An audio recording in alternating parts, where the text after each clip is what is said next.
विशाल गदा भयंकर स्वरूप हनुमान जी महाराज। आंख खोला, 3 स्वरूप में प्रभु खड़े हुए थे, सिया राम लखन, हनुमान जी चरणों में। पूछा ये कौन है? तो कहा ये हमारे सेवक है हनुमान जी। एक बार आप अपने पूरे परिवार का, अपने सेवकों का वो आप परिचय बना के दे, तो गुरु जी को दे देंगे जाके। हर बार एक बढ़ जाता है। तो भगवान मुस्कुराए, हनुमान जी इसका कुछ बोलना मत, बहुत निराला भगत है। बोले पाओ प्रभु। तो पहले सिया राम जी पाए, फिर जो प्रसाद लक्ष्मण जी पाए, फिर हनुमान जी पाए। हनुमान जी सब पूरा। अगली बार कहा गुरुदेव 5 किलो एक्स्ट्रा में रख दो, 1 नंबर बढ़ता जाता है। आपके पहले ठाकुर जी आए, फिर ठाकुरायन जी आए, फिर उनके भाई आए, फिर इस बार तो बहुत भयानक रूप, गदा लिए हुए, लाल अरुण वर्ण शरीर का प्रकट हो रहा है। जिधर देखो कंचन वर्ण की कांति, मुख में अरुण वर्ण की कांति।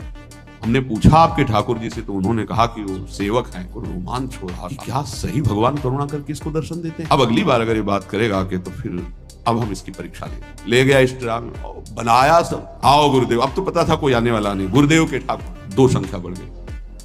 आंख खोल के देखा, कहा ये कौन है? तो कहा ये हमारे और भाई हैं, इनका नाम भरत है, इनका नाम शत्रुघ्न है। पहले महाराज बता देते ना कि आपके और भाई हैं, हमने कहा था आपसे प्रार्थना की थी। बचे नहीं ना, 2 संख्या ज्यादा। अगली बार गुरुदेव से कहा कि गुरुदेव 20 किलो वाली बोरी में भर दीजिए, अब हम दिन भर बनाएंगे क्योंकि आपके इतने ठाकुर हैं। आज गया लेकर सब ऐसे रख करके पत्तल डाल दिया, कहा गुरुदेव के ठाकुर पधारो। बिल्कुल नहीं बनाया। आ गए प्रभु। कहा कहाँ यार, तो खुशबू भी नहीं आ रही, ना बाटी की ना भरता की। बोले प्रभु आपके साथ पत्नी है ना, सेवक भी है, इतने दिन से तो हमारे हाथ का पाए, आज हम पाना चाहते हैं, आप बनाओ अपने। प्रभु ने सिया जी की तरफ देखा कि अलवेला वक्त। सिया जी ने कहा अनंत सामर्थ्यशाली शक्तियों की स्वामिनी। बोले प्रभु देखो हमने ना उपला भी ना लकड़ी, आपके सेवक है ना, इनसे बोलो। हनुमान जी से कहा कि आप उपला और लकड़ी इकट्ठा करो, भाई आदेश है भगत का। लक्ष्मण जी चूल्हा जला रहे हैं और सिया जी के आंखों में आंसू भी आ रहे हैं, धुआं भी लग रहा है, पर बना रहे हैं। उसने कहा बनाओ, हम गाय एकत्रित करके आ रहे हैं। भागा, वो आश्रम में गया। बोले गुरुदेव आज पूरे परिवार सहित हमने फंसा लिया है आपके ठाकुर को। तो उनका क्या फंसा लिया है?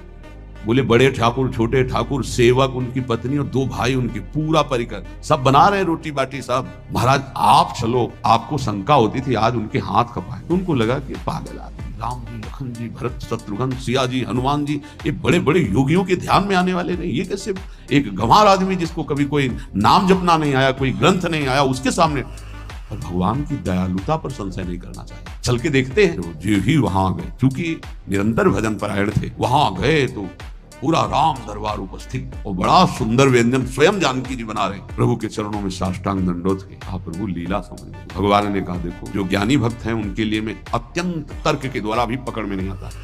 जो विद्वान हैं उनकी विद्वता मुझे छू नहीं सकती, लेकिन जो दीन है और भोले हैं उनके सामने मैं अपने इस दिव्यता, इस महानता को देखो। तुम्हारे इस भक्त की आज्ञा पर हमारा पूरा परिकर लगा हुआ है।